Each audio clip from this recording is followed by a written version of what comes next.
നമസ്കാരം. ഗൾഫ് ഫോക്കസിലേക്ക് എല്ലാ പ്രേക്ഷകർക്കും സ്വാഗതം. ഞാൻ പ്രജിൻ സി കണ്ണൻ. വിശദമായ റിപ്പോർട്ടുകളിലേക്ക് കടക്കുന്നു. അലാസ്കയിൽ നിർണായക ചർച്ച.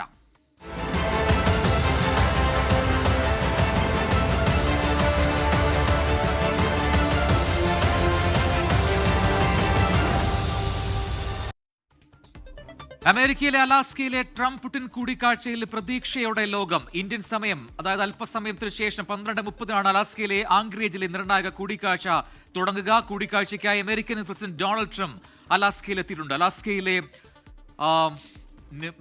മിലിറ്ററി ബേസിൽ നിന്നുമാണ് ഇപ്പോൾ മധു കൊട്ടാരക്കര തത്സമയം ചെയ്തത്. മധു, ഏതാണ്ട് എല്ലാ ഒരുക്കങ്ങളും അവിടെ പൂർത്തിയായിട്ടുണ്ടെന്നാണ് മനസ്സിലാക്കുന്നത്. അല്പസമയത്തിനകം ആ കൂടിക്കാഴ്ച തുടങ്ങും എന്ന് മനസ്സിലാക്കുന്നു. അമേരിക്കൻ പ്രസിഡന്റ് അവിടെ എത്തിയിട്ടുണ്ട് എന്നും അല്പസമയം മുൻപ് വാർത്തകൾ വന്നിരുന്നു. എന്താണ് നമുക്ക് പ്രതീക്ഷിക്കാൻ കഴിയുന്നത്? എന്തൊക്കെ കാര്യങ്ങൾ ചർച്ചയാകും ഈ കൂടിക്കാഴ്ചയിൽ? പ്രതീക്ഷയോടെ ലോകം ഉറ്റുനോക്കുന്നു എന്ന് പറയുമ്പോൾ റഷ്യ യുക്രൈൻ യുദ്ധത്തിൽ അതൊരു പിന്മാറ്റം റഷ്യയിൽ നിന്ന് ഉണ്ടാകുമോ ഈ കൂടിക്കാഴ്ചയോടെ? പ്രജിൻ, നമ്മൾ നിൽക്കുന്നത് ഈ കൂടിക്കാഴ്ച നടക്കുന്ന എർമൻറോഫ് റിച്ചാർഡ്സൺ വ്യോമസേന കേന്ദ്രത്തിന്റെ തൊട്ടു മുമ്പിൽ നിന്നാണ്. അകത്തേക്ക് ആർക്കും പ്രവേശനമില്ല. അല്പം മിനിറ്റുകൾക്ക് മുമ്പാണ് US president Donald Trump air force 1 ഇവിടെ ലാൻഡ് ചെയ്തിരിക്കുന്നത്. ഏതാനും മിനിറ്റുകൾക്കകം റഷ്യൻ പ്രസിഡന്റ് വ്ളാദിമിർ പുടിനും ഇവിടെ ലാൻഡ് ചെയ്യുന്നതായിരിക്കും.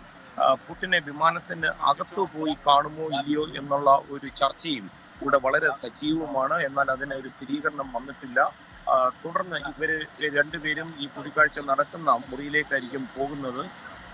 അവിടെ വെച്ചായിരിക്കും അടച്ചിട്ട മുറികളിൽ പരിഭാഷകരുമായി മാത്രമായിട്ടുള്ള ഒരു ചർച്ചകളായിരിക്കും നടക്കുന്നത്. പ്രസിഡന്റ് ട്രംപ് വലിയ പ്രതീക്ഷയോടെയാണ് വരുന്നത്. അതുപോലെ റഷ്യയുടെ ഭാഗത്തു നിന്നും ഈ ഇന്ന് തന്നെ ഒരു നല്ലൊരു ഡീല് ഉണ്ടാകാനുള്ള സാധ്യത എടുത്തു കാണിക്കുന്നുണ്ട്. പ്രത്യേകിച്ച് ഈ ധാതു ശേഖരത്തിലേക്ക് റഷ്യക്ക് അവകാശം കൊടുക്കുന്ന രീതിയിൽ ചർച്ചകൾ പോകാനുള്ള സാധ്യത വിലയിരുത്തുന്നുണ്ട്. മാധ്യമപ്രവർത്തകരുടെ ഒരു വലിയ പട തന്നെ ഈ വ്യോമസേനാ കേന്ദ്രത്തിന്റെ തൊട്ടു മുമ്പുണ്ട്. തന്നെയുമല്ല, യുക്രൈന് വേണ്ടി ചില ആൾക്കാർ ബാനറുമായിട്ട് ഇവിടെ നിൽപ്പുണ്ട്. ഞാനത് ആ കാഴ്ചകളിലേക്ക് ഒന്ന് കാണിക്കാം.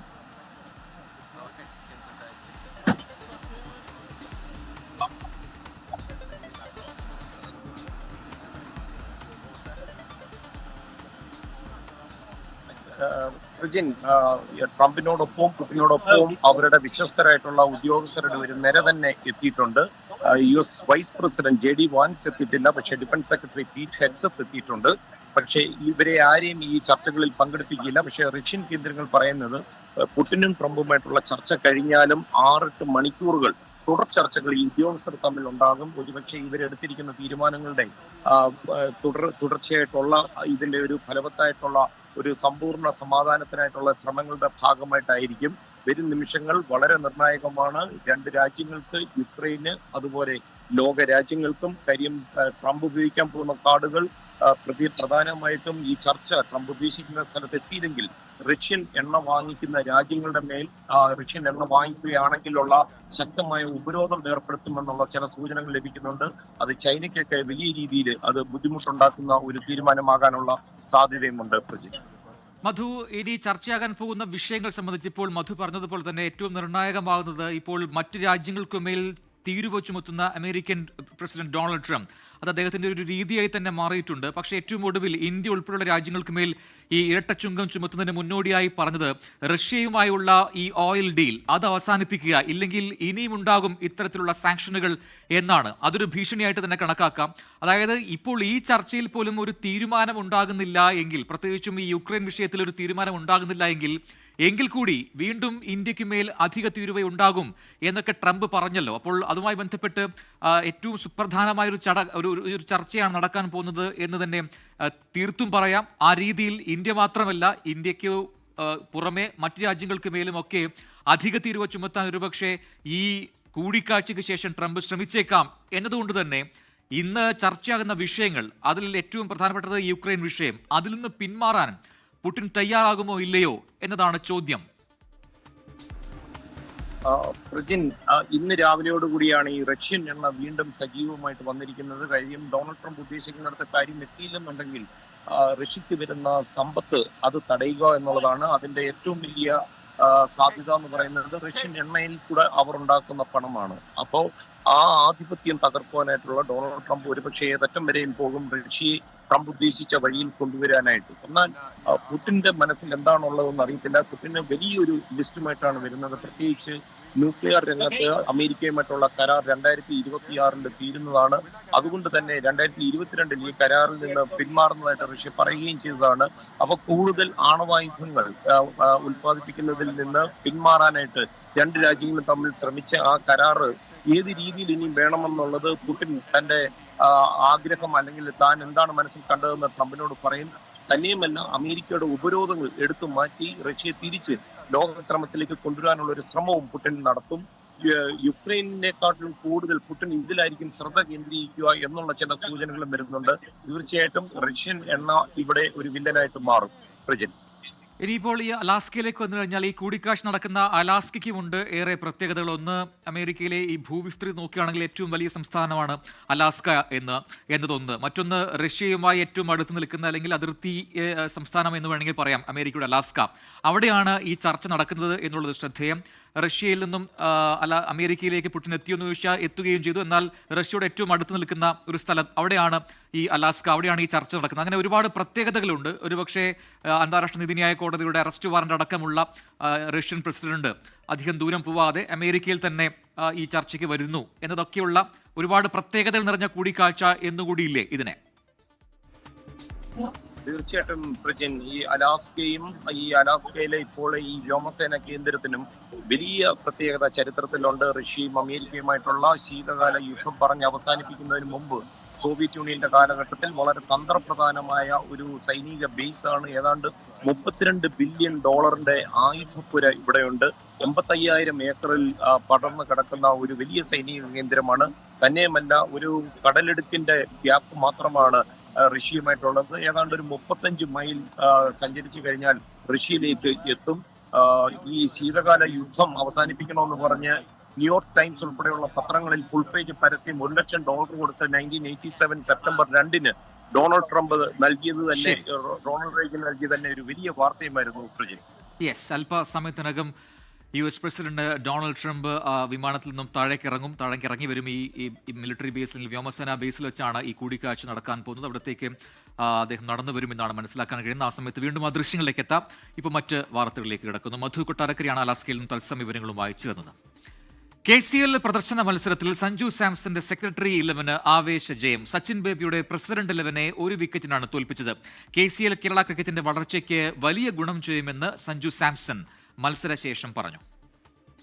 വലിയ സന്തോഷമുണ്ട്. നമ്മൾ ഇങ്ങനത്തെ ഒരു മാച്ചിന് ഇത്രയും ആൾക്കാർ വരുമെന്ന് ഞാനും പ്രതീക്ഷിച്ചില്ല. അപ്പോൾ ഇത്രയും ട്രിവാൻഡ്രത്തുള്ള ആൾക്കാർ ഇത്രയും വന്ന് കളി കാണാനുള്ള താല്പര്യം കാണിച്ചതിൽ വലിയ സന്തോഷം. ഒന്നും പറയണില്ല. നല്ല ക്രിക്കറ്റ് കാഴ്ചവെക്കാം. നല്ല എന്റർടൈനിങ് ആയിട്ടുള്ള മാച്ചസ് ഉണ്ട്. കാരണം നല്ല ക്വാളിറ്റി ക്രിക്കറ്റേഴ്സ് ഉണ്ട് കേരള ടീംസിൽ. അപ്പോൾ 6 ടീമായിട്ട് വീഴിച്ചിരിക്കുകയാണ്. അപ്പോൾ എല്ലാവരും നല്ല ക്വാളിറ്റി ടീംസാണ് എടുത്തിരിക്കുന്ന ഓപ്ഷനിൽ. അപ്പോൾ നല്ല ടൂർണമെന്റ് ആയിരിക്കും മുന്നോട്ട്. മാച്ച് എപ്പോഴും സെൻട്രൽ വിക്കറ്റിൽ ഇത്രയും ലൈറ്റ്സിന്റെ അണ്ടറിൽ മാച്ചസ് കിട്ടുന്ന വലിയ ഒരു പ്രാക്ടീസ് തന്നെയാണ്. നല്ലൊരു മാച്ച് പ്രാക്ടീസ് ആയിട്ട് കാണുന്നത്. പിന്നെ അതിനെക്കാട്ടിയും നമ്മളൊരു ടീമിന്റെ ഭാഗമാകുമ്പോൾ ഒരു ഇത്രയും വലിയൊരു തുകയ്ക്ക് ഓപ്ഷനിൽ എടുത്തിരിക്കുമ്പോൾ നമ്മുടെ റെസ്പോൺസിബിലിറ്റി ഉണ്ട്. നമ്മുടെ ബെസ്റ്റ് കൊടുക്കുക, ടീമിനെ ജയിപ്പിക്കാൻ നോക്കുക. അപ്പോൾ എൻ്റെ സൈഡിൽ നിന്ന് എനിക്ക് പറ്റുന്നത് മാക്സിമം ചെയ്യും. കുവൈറ്റിൽ വിഷമദ്യം കഴിച്ചതിനെ തുടർന്ന് മരിച്ചവരുടെ എണ്ണം 23ആയി. 160-ലധികം പേരാണ് ചികിത്സ തേടിയത്. അനധികൃത മദ്യനിർമ്മാണ കേന്ദ്രങ്ങൾ കണ്ടെത്തുന്നതിന് രാജ്യത്തിന്റെ വിവിധ ഭാഗങ്ങളിൽ തിരച്ചിൽ ശക്തമാക്കിയിരിക്കുകയാണ്. കുവൈറ്റ് ആരോഗ്യ മന്ത്രാലയം പുറത്തുവിട്ട ഔദ്യോഗിക രേഖകൾ പ്രകാരം 160-ലധികം പേരാണ് വിഷമദ്യം കഴിച്ചതിനെ തുടർന്ന് ചികിത്സ തേടിയത്. 23 പേരുടെ മരണം സ്ഥിരീകരിച്ചു. നിരവധി പേർക്ക് കാഴ്ച നഷ്ടമായിട്ടുണ്ട്. കൂടാതെ കിഡ്നി പ്രവർത്തനരഹിതമായ കേസുകളും റിപ്പോർട്ട് ചെയ്യപ്പെട്ടിട്ടുണ്ട്. ഏഷ്യൻ വംശജരാണ് കൂടുതലും ഇതിൽ ഉൾപ്പെട്ടിട്ടുള്ളതെന്നും ആരോഗ്യ മന്ത്രാലയം പുറത്തിറക്കിയ കുറിപ്പിൽ വ്യക്തമാക്കുന്നു. ജീവന് തന്നെ ഭീഷണിയാകുന്ന ഇത്തരം ശീലങ്ങളിൽ നിന്ന് മാറി നിൽക്കാൻ ആരോഗ്യ മന്ത്രാലയം പൊതുജനങ്ങൾക്ക് മുന്നറിയിപ്പ് നൽകുകയും അഭ്യർത്ഥിക്കുകയും ചെയ്തു. പൊതുജനങ്ങളുടെ അറിവിലേക്കായി വിവിധ ഭാഷകളിൽ ഇത് സംബന്ധിച്ച വിവരങ്ങൾ സോഷ്യൽ മീഡിയയിലൂടെ പങ്കുവയ്ക്കുകയും ചെയ്തു. രാജ്യ താൽപര്യത്തിനും ജനങ്ങളുടെ ജീവനും ഭീഷണിയായി മാറിയ അനധികൃത മദ്യനിർമ്മാണശാലകൾ കണ്ടെത്തുന്നതിനായി ആഭ്യന്തര മന്ത്രാലയം രാജ്യവ്യാപകമായി പരിശോധന ആരംഭിച്ചു. ആഭ്യന്തരമന്ത്രി ഷെയ്ഖ് ഫഹദ് അൽ യൂസഫിന്റെ നിർദ്ദേശത്തെ തുടർന്നാണ് നടപടി. പരിശോധനകളിൽ ഇത്തരം പ്രവർത്തനങ്ങളുമായി ബന്ധപ്പെട്ട് പ്രവർത്തിക്കുന്ന നിരവധി പേർ പിടിയിലായതായി റിപ്പോർട്ടുകൾ സൂചിപ്പിക്കുന്നു. ജലിൻ ത്രിപ്രയാർ, 24 കുവൈറ്റ്. ഇന്ത്യയുടെ 79ാം സ്വാതന്ത്ര്യദിനം സൗദി അറേബ്യയിലും വിപുലമായി ആഘോഷിച്ചു. ജിദ്ദയിലെ ഇന്ത്യൻ കോൺസുലേറ്റിൽ കോൺസുൽ ജനറൽ പതാക ഉയർത്തി. നിരവധി ഇന്ത്യക്കാർ പരിപാടിയിൽ പങ്കെടുത്തു. ആരോഗ്യരംഗത്തും ഫിറ്റ്നസിലും മികവ് പുലർത്തുന്ന ഇന്ത്യൻ വിദ്യാർത്ഥികളെ കോൺസുലേറ്റ് ആദരിക്കുമെന്ന് കോൺസുൽ ജനറൽ പറഞ്ഞു.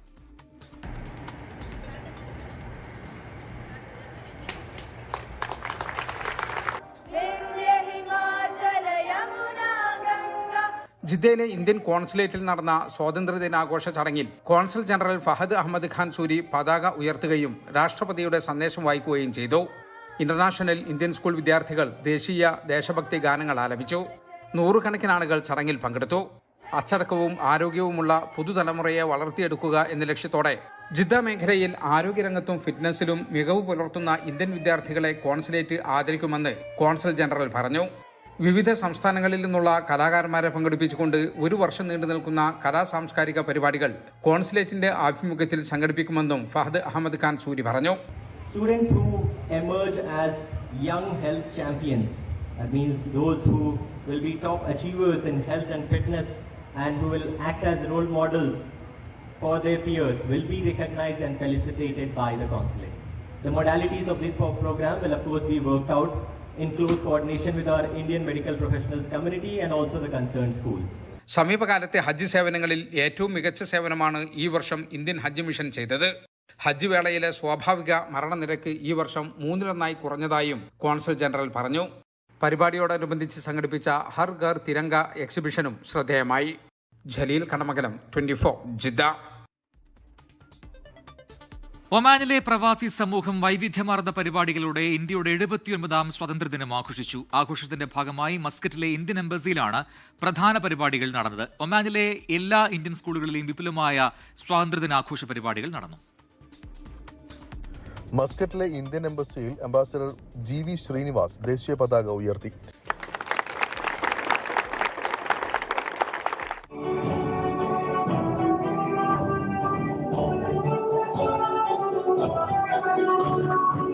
ഇന്ത്യൻ അംബാസഡർ ഗാന്ധി പ്രതിമയിൽ പുഷ്പാർച്ചന നടത്തി. തുടർന്ന് രാഷ്ട്രപതിയുടെ സ്വാതന്ത്ര്യദിന സന്ദേശം ഇന്ത്യൻ അംബാസഡർ വായിച്ചു. സർക്കാർ ഉദ്യോഗസ്ഥർ, സാമൂഹിക പ്രവർത്തകർ തുടങ്ങി നൂറുകണക്കിന് ആളുകൾ ഇന്ത്യൻ എംബസിയിൽ എത്തിയിരുന്നു. Today is a very auspicious occasion for India, 79th Independence Day. We today began early in the morning. Exactly as the sun rose, we hoisted the national flag of India in Oman. The message of the Honorable President of India was also read out. It articulated in detail exactly the journey that India has undertaken with an ambition to become a developed nation by 2047. Oman എന്ന രാജ്യത്തിൽ നമ്മൾ വന്ന് ഇന്ത്യക്കാരായി ഇവിടെ celebrate ചെയ്യാൻ ഒത്തിരി സന്തോഷം. Embassy organise ചെയ്ത ഈ ഒരു ഇവൻറ്റിന് എംബസിയോടും ഇവിടെ വന്ന ഇന്ത്യക്കാരോടും എല്ലാം നമ്മുടെ ഇൻഡിപെൻഡൻസ് ഡേയുടെ വിഷസ്. ഒമാൻ ഭരണാധികാരി സുൽത്താൻ ഹൈത്തം ബിൻ താരിഖ് സ്വാതന്ത്ര്യദിനം ആഘോഷിക്കുന്ന ഇന്ത്യക്ക് ആശംസകൾ നേർന്നു. സൗഹൃദ രാഷ്ട്രമായ ഇന്ത്യക്ക് തുടർച്ചയായ പുരോഗതിയും സമൃദ്ധിയും ഉണ്ടാകട്ടെ എന്ന് പ്രസിഡന്റ് ദ്രൗപദി മുർമുവിന് അയച്ച സന്ദേശത്തിൽ സുൽത്താൻ പറഞ്ഞു. ഒമാനിലെ എല്ലാ ഇന്ത്യൻ സ്കൂളുകളിലും സ്വാതന്ത്ര്യദിനാഘോഷ പരിപാടികൾ നടന്നു. ഇന്ത്യൻ സ്കൂൾ മസ്കറ്റിൽ അംബാസിഡർ GV ശ്രീനിവാസ് വിശിഷ്ടാതിഥിയായി. ഇന്ത്യൻ സ്കൂൾസ് ഒമാനിലെ director board chairman Syed Ahmed Salman, Neelam Godavarthi എന്നിവർ പങ്കെടുത്തു. ഇന്ത്യയുടെ സ്വാതന്ത്ര്യ സമരത്തെ ചിത്രീകരിക്കുന്ന ആകർഷകമായ നാടക രേഖാചിത്രവും സ്കൂൾ ഗായക സംഘം അവതരിപ്പിച്ച ഏക് ഹേ ഭാരത് എന്ന ദേശഭക്തി ഗാനവും ആലപിച്ചു. ഇന്ത്യൻ സ്കൂൾ ബോർഡ് അംഗങ്ങൾ, സ്കൂൾ മാനേജ്മെന്റ് കമ്മിറ്റി പ്രതിനിധികൾ തുടങ്ങിയവർ പരിപാടിയിൽ പങ്കെടുത്തു. ഒമാനിൽ വരും ദിവസങ്ങളിൽ വ്യത്യസ്ത ആഘോഷ പരിപാടികൾ ഇന്ത്യൻ പ്രവാസി സമൂഹത്തിന്റെ നേതൃത്വത്തിൽ നടക്കും. 24 ഒമാൻ. ബഹ്റൈനിലും ഇന്ത്യൻ സമൂഹം വിപുലമായ സ്വാതന്ത്ര്യദിനാഘോഷങ്ങൾ സംഘടിപ്പിച്ചു. ഇന്ത്യൻ എംബസിയിൽ ഇന്ത്യൻ സ്ഥാനപതി വിനോദ് K. ജേക്കബ് ദേശീയ പതാക ഉയർത്തി. ഇന്ത്യൻ പ്രസിഡന്റ് ദ്രൗപദി മുർമുവിന്റെ സ്വാതന്ത്ര്യദിന സന്ദേശത്തിൽ നിന്നുള്ള ഭാഗങ്ങൾ അംബാസിഡർ വായിച്ചു. നൂറുകണക്കിന് ഇന്ത്യക്കാർ ചടങ്ങിൽ പങ്കെടുത്തു. ഇന്ത്യയുടെ 79ാമത് സ്വാതന്ത്ര്യദിനത്തിൽ ബഹ്റൈൻ ഇന്ത്യൻ എംബസിയിൽ ഇന്ത്യൻ സ്ഥാനപതി വിനോദ് K. ജേക്കബ് ദേശീയ പതാക ഉയർത്തി. ഇന്ത്യൻ പ്രസിഡന്റ് ദ്രൗപദി മുർമുവിന്റെ സ്വാതന്ത്ര്യദിന സന്ദേശത്തിൽ നിന്നുള്ള ഭാഗങ്ങളും അംബാസിഡർ വായിച്ചു. നൂറുകണക്കിന് ഇന്ത്യക്കാർ ചടങ്ങിൽ പങ്കെടുത്തു. ബഹ്റൈൻ ഇന്ത്യൻ ക്ലബ്ബിൽ ഇന്ന് രാവിലെ നടന്ന പതാക ഉയർത്തൽ ചടങ്ങോടെ 79ാമത് ഇന്ത്യൻ സ്വാതന്ത്ര്യദിന ആഘോഷങ്ങൾക്ക് തുടക്കമായി. പരിപാടിയിൽ Indian club president Cassius Pereira സ്വാതന്ത്ര്യദിന സന്ദേശം കൈമാറി. ഇന്ത്യൻ ക്ലബ്ബ് എക്സിക്യൂട്ടീവ് കമ്മിറ്റി അംഗങ്ങൾ, മറ്റംഗങ്ങൾ എന്നിവർ പങ്കെടുത്തു. ബഹ്റൈനിലെ പ്രമുഖ സംഘടനയായ കേരളീയ നായ സമാജവും ഇന്ത്യൻ സ്വാതന്ത്ര്യദിനം ഗംഭീരമായി ആഘോഷിച്ചു. ഇന്ന് രാവിലെ നടന്ന ചടങ്ങിൽ BKS acting president Dileesh Kumar പതാക ഉയർത്തി. പരിപാടിയിൽ acting secretary Mahesh G. Pillai, സാഹിത്യ വിഭാഗം സെക്രട്ടറി വിനയചന്ദ്രൻ നായർ തുടങ്ങി സമാജം അംഗങ്ങളും സാമൂഹ്യ പ്രവർത്തകരും പങ്കെടുത്തു. ബഹ്റൈൻ മീഡിയ സിറ്റിയും ഇന്ത്യൻ സ്വാതന്ത്ര്യദിനം വിപുലമായി ആഘോഷിച്ചു. നിരവധി പേർ പങ്കെടുത്ത പരിപാടിയിൽ ശ്രാവണ Mahotsavam 2025 organising committee chairman Sudheer Thirunilath പതാക ഉയർത്തി സ്വാതന്ത്ര്യദിന സന്ദേശം നൽകി. എക്സിക്യൂട്ടീവ് മാനേജർ ജെമി ജോൺ സ്വാഗതം ആശംസിച്ച ചടങ്ങിൽ Shravana Mahotsavam 2025 sponsorship committee chairman EV Rajeevan, ബഹ്റൈനിലെ സാമൂഹിക സാംസ്കാരിക രംഗത്തെ പ്രമുഖരായ ഷറഫുദ്ദീൻ, ഗോപാലൻ, അൻവർ നിലമ്പൂർ, അജിത്, മണിക്കുട്ടൻ തുടങ്ങിയവരും സംസാരിച്ചു. മൻഷീർ പ്രതിജ്ഞാവാചകം ചൊല്ലിക്കൊടുത്തു. ആന്റോ ജോസഫ് നന്ദി രേഖപ്പെടുത്തി. രാജ്യസ്നേഹത്തിന്റെയും സാഹോദര്യത്തിന്റെയും പ്രതിജ്ഞ ഉറക്കച്ചൊല്ലിയും ദേശീയ ഗാനം ആലപിച്ചും ബഹ്റൈനിലെ മറ്റു സംഘടനകളായ KCA, zero Malabar society, Gurudeva social society എന്നിവയും ഇന്ത്യൻ സ്വാതന്ത്ര്യദിനം സമുചിതമായി ആഘോഷിച്ചു. 24 ബഹ്റൈൻ. സ്വാതന്ത്ര്യദിനം വിവിധ പരിപാടികളോടെ ആഘോഷിച്ച് OICC ഈസ്റ്റേൺ പ്രോവിൻസ് കമ്മിറ്റി ദേശീയ പതാക ഉയർത്തിയും മധുരം വിതരണം ചെയ്തും ആവേശപൂർവ്വമായിരുന്നു സ്വാതന്ത്ര്യദിനാഘോഷം. സൗദി കിഴക്കൻ പ്രവിശ്യ OICC കമ്മിറ്റിയുടെ നേതൃത്വത്തിലാണ് ഇന്ത്യയുടെ 79ാം സ്വാതന്ത്ര്യദിനം വിവിധ പരിപാടികളിൽ ആഘോഷിച്ചത്. Eastern Province OICC acting president Wilson Thadathil പതാക ഉയർത്തി. Saudi national committee president Biju Kallumala സ്വാതന്ത്ര്യദിന സന്ദേശം നൽകി. എന്താണ് മഹത്തായ ഇന്ത്യ എന്നും ഈ നാട് എങ്ങനെയാണ് മതേതര ജനാധിപത്യ ആശയങ്ങളുടെ ഉറവിടമായിരുന്നു എന്നുള്ളതിൻ്റെ ഓർമ്മപ്പെടുത്തലാണ് ഓരോ സ്വാതന്ത്ര്യദിനാഘോഷവും. കടുത്ത പരീക്ഷണങ്ങളിലൂടെയും ത്യാഗങ്ങളിലൂടെയും ഇന്ത്യൻ നാഷണൽ കോൺഗ്രസിന്റെ നേതൃത്വത്തിൽ നാം പൊരുതി നേടിയ അവകാശമാണ് ഇന്ത്യയുടെ സ്വാതന്ത്ര്യം. ആ പോരാട്ടത്തിൽ അണിനിരുന്നവരുടെ ഓർമ്മകളാണ് ഈ നാടിന്റെ ആത്മാവിലുള്ളതെന്നും അദ്ദേഹം പറഞ്ഞു. Saudi national vice president Rafeeq Kuttilangadi, province vice president Noushad Thazhava, മറ്റു പ്രൊവിൻസ് കമ്മിറ്റി നേതാക്കളായ Shijila Hameed, CT Sasi, Jacob Parakkal, Anwar Vandoor, Nishad Kunju, Radhika Shyamprakash, Manoj KP, Yahya Koya എന്നിവർ സംസാരിച്ചു. നേതാക്കളായ ലാൽ അമീൻ, അൻവർ സാദിഖ്, ശ്യാംപ്രകാശ്, ഗഫൂർ വണ്ടൂർ, റഷീദ് പത്തനാപുരം, അസീസ് കുറ്റിയാടി, രാജേഷ്, CV ജലീൽ, സാബോ ഇബ്രാഹിം, മുരളീധരൻ ഹക്കീം, ഹമീദ് മരക്കാശ്ശേരി, സലീന ജലീൽ, ഷാജി മോഹൻ തുടങ്ങിയവർ പരിപാടിക്ക് നേതൃത്വം നൽകി. സംഘടനാ ചുമതലയുള്ള ജനറൽ സെക്രട്ടറി ഷിഹാബ് കായംകുളം സ്വാഗതവും ട്രഷറർ പ്രമോദ് പൂപ്പാല നന്ദി പറഞ്ഞു.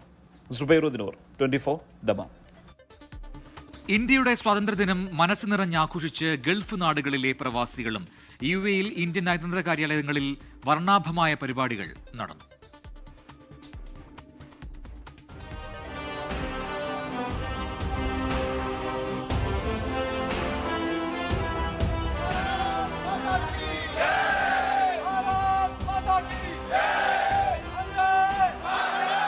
പ്രവൃത്തി ദിനമായിട്ടും പിറന്നനാടിനെ സ്വാതന്ത്ര്യദിനം ആഘോഷിക്കാൻ പ്രവാസികൾ ഒന്നടങ്കം രംഗത്തുനിന്ന കാഴ്ചയായിരുന്നു UAE-യിൽ നിന്നും.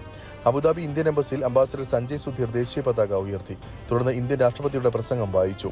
വിവിധ സംഘടനാ പ്രതിനിധികളും സാമൂഹിക സാംസ്കാരിക വാണിജ്യ രംഗത്തെ പ്രമുഖരും ഉൾപ്പെടെ നിരവധി ആളുകൾ പരിപാടികൾക്ക് എത്തിയിരുന്നു. ദുബായിലെ ഇന്ത്യൻ കോൺസുലേറ്റിൽ കോൺസുൽ ജനറൽ സതീഷ് കുമാർ ശിവൻ സ്വാതന്ത്ര്യദിനാഘോഷങ്ങൾക്ക് നേതൃത്വം നൽകി. It gives me immense pleasure to wish all my fellow countrymen here in Dubai, across all Emirates and across the world, a very happy 79th Indian Independence Day.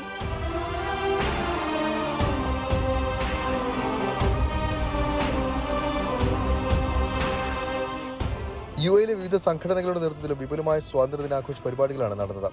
കലാപരിപാടികളും അരങ്ങേറി. Indian സ്വാതന്ത്ര്യദിനത്തിന്റെ ഭാഗമായി Burj Khalifa Indian ദേശീയ പതാകയുടെ ത്രിവർണ്ണ നിറമണിഞ്ഞു. UAE സമയം വൈകിട്ട് 7:50 നടന്ന പരിപാടി കാണാനും നിരവധി ആളുകളായിരുന്നു എത്തിയത്. 24 ദുബായ്. സൗദിയിലെ OICC ജിസാൻ സെൻട്രൽ കമ്മിറ്റി ഇന്ത്യയുടെ 79ാം സ്വാതന്ത്ര്യദിനം ആഘോഷിച്ചു. സെൻട്രൽ കമ്മിറ്റി പ്രസിഡന്റ് നാസർ ചെലേമ്പർ അധ്യക്ഷനായിരുന്നു. ജെയ്സൺ ജോസഫ് ഉദ്ഘാടനം ചെയ്തു. യൂത്ത് വിംഗ് പ്രസിഡന്റ് ഉസ്മാൻ കൊറ്റുംബ പ്രതിജ്ഞ ചൊല്ലിക്കൊടുത്തു. വിവിധ യൂണിറ്റ് പ്രതിനിധികൾ സംസാരിച്ചു. ജിലു ബേബി സ്വാഗതവും അജ്ലാൻ കരീം നന്ദിയും പറഞ്ഞു. സ്വാതന്ത്ര്യദിനം വിപുലമായി ആഘോഷിച്ച് റിയാദിലെ ഇന്ത്യൻ സമൂഹം. ഇന്ത്യൻ എംബസിയിൽ നടന്ന ചടങ്ങിൽ ഇന്ത്യൻ സ്ഥാനപതി ഡോക്ടർ സുഹൈൽ അജാസ് ഖാൻ പതാക ഉയർത്തുകയും സ്വാതന്ത്ര്യദിന സന്ദേശം നൽകുകയും ചെയ്തു. മഹാത്മാഗാന്ധിയുടെ പ്രതിമയിൽ അംബാസിഡറും എംബസി ഉദ്യോഗസ്ഥരും പുഷ്പാർച്ചന നടത്തി. വിവിധ മേഖലകളിൽ നിന്നുള്ള നൂറുകണക്കിന് ആളുകൾ ചടങ്ങിൽ പങ്കെടുത്തു. വിവിധ കലാപരിപാടികളും സംഘടിപ്പിച്ചു. മറ്റു വാർത്തകളിലേക്ക്. രാഹുൽ ഗാന്ധിയുടെ വോട്ട് ചോരി ക്യാമ്പയിന് പിന്തുണ പ്രഖ്യാപിച്ച് ജിദ്ദയിൽ OICC മലപ്പുറം ജില്ലാ കമ്മിറ്റിയുടെ ആഭിമുഖ്യത്തിൽ ഫ്രീഡം ലൈറ്റ് സംഘടിപ്പിച്ചു. അസീസ് ലാക്കൽ അധ്യക്ഷത വഹിച്ചു. മുതിർന്ന നേതാവ് ചെമ്പൻ അബ്ബാസ് ഉദ്ഘാടനം ചെയ്തു. സിഗ്നേച്ചർ ഫോർ ഡെമോക്രസി എന്ന ബോർഡിൽ OICC നേതാക്കളും പ്രവർത്തകരും കയ്യൊപ്പ് ചാർത്തി. മലയാള സംഗീത ലോകത്തെ അതുല്യ പ്രതിഭകൾ ഒരൊറ്റ വേദിയിൽ ഒന്നിക്കുന്ന ഫ്ലവേഴ്സ് മ്യൂസിക് അവാർഡ്സ് നാളെ. കാലിക്കറ്റ് ട്രേഡ് സെന്ററിൽ നാളെ വൈകിട്ടാണ് പരിപാടി. സൗജന്യ പ്രവേശന പാസ് കോഴിക്കോട് എരഞ്ഞിപ്പാലത്തെ 24 ഫ്ലവേഴ്സ് ഓഫീസിൽ നിന്നും ഓൺലൈനായും സ്വന്തമാക്കാം. മലയാളികൾ ഇതുവരെ കണ്ടിട്ടില്ലാത്ത സംഗീത ലോകത്തെ താരസംഗമമാണ് കോഴിക്കോട് നടക്കുക.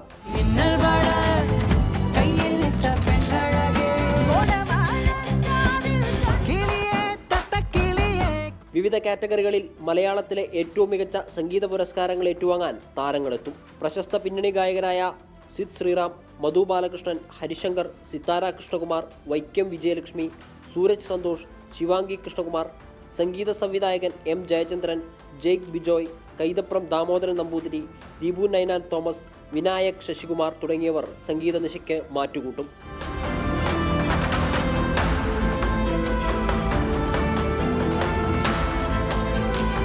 വൈകിട്ട് 6 മുതൽ ആരംഭിക്കുന്ന പരിപാടിയുടെ പ്രവേശനം സൗജന്യമാണ്. എരഞ്ഞിപ്പാലത്തെ 24 ആൻഡ് ഫ്ലവേഴ്സ് ഓഫീസിൽ നിന്നും ഓൺലൈനായും ടിക്കറ്റുകൾ സ്വന്തമാക്കാം. 24 കോഴിക്കോട്. ഖത്തർ സമുദ്രാതിർത്തി വഴി വൻ മയക്കുമരുന്ന് കടത്ത് 100 കിലോഗ്രാം ഹാഷിഷ് കടത്താൻ ശ്രമിക്കുന്നതിനിടെ ഒരാളെ പിടികൂടിയതായി ആഭ്യന്തര മന്ത്രാലയം അറിയിച്ചു.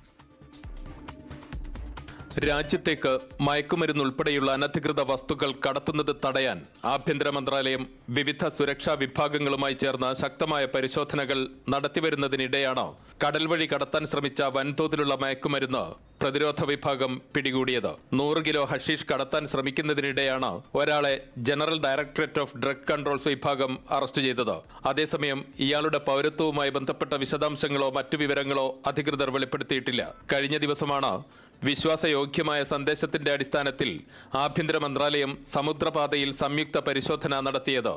ഇതിന്റെ ദൃശ്യങ്ങളും ആഭ്യന്തര മന്ത്രാലയം സോഷ്യൽ മീഡിയ പേജുകളിൽ പങ്കുവച്ചിട്ടുണ്ട്. പ്രതിരോധ മന്ത്രാലയത്തിന്റെ നേതൃത്വത്തിൽ ആഭ്യന്തര സുരക്ഷാ സേനയുടെയും ജനറൽ ഡയറക്ടറേറ്റ് ഓഫ് ഡ്രഗ് കൺട്രോളിന്റെയും സഹകരണത്തോടെയായിരുന്നു ഓപ്പറേഷൻ. രാജ്യത്തേക്ക് വ്യാപകമായ മയക്കുമരുന്ന് കടത്തുന്നതിന് പിന്നിൽ പ്രവർത്തിക്കുന്നവരെക്കുറിച്ച് അന്വേഷണം നടത്തിവരികയാണെന്നും മന്ത്രാലയം അറിയിച്ചു. രാജ്യത്തേക്ക് മയക്കുമരുന്ന് അടക്കമുള്ള ലഹരി വസ്തുക്കൾ കടത്തുന്നവർക്കെതിരെ കർക്കശമായ നിയമ നടപടികൾ സ്വീകരിക്കുന്നതിൽ ഒരു ദാക്ഷിണ്യവും കാണിക്കില്ലെന്നും മന്ത്രാലയം മുന്നറിയിപ്പ് നൽകിയിട്ടുണ്ട്.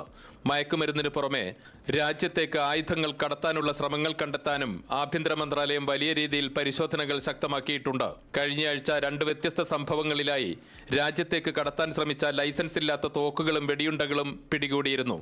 അൻവർ പാലേരി, 24 ദോഹ.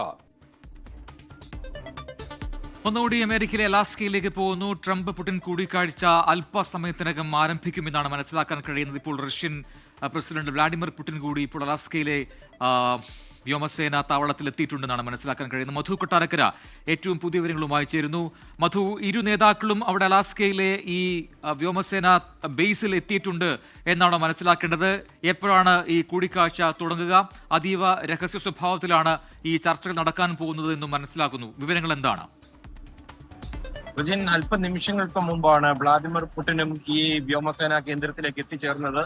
അരമണിക്കൂർ മുമ്പ് US പ്രസിഡന്റ് ഡൊണാൾഡ് ട്രംപ് എത്തിയിട്ടുണ്ടായിരുന്നു.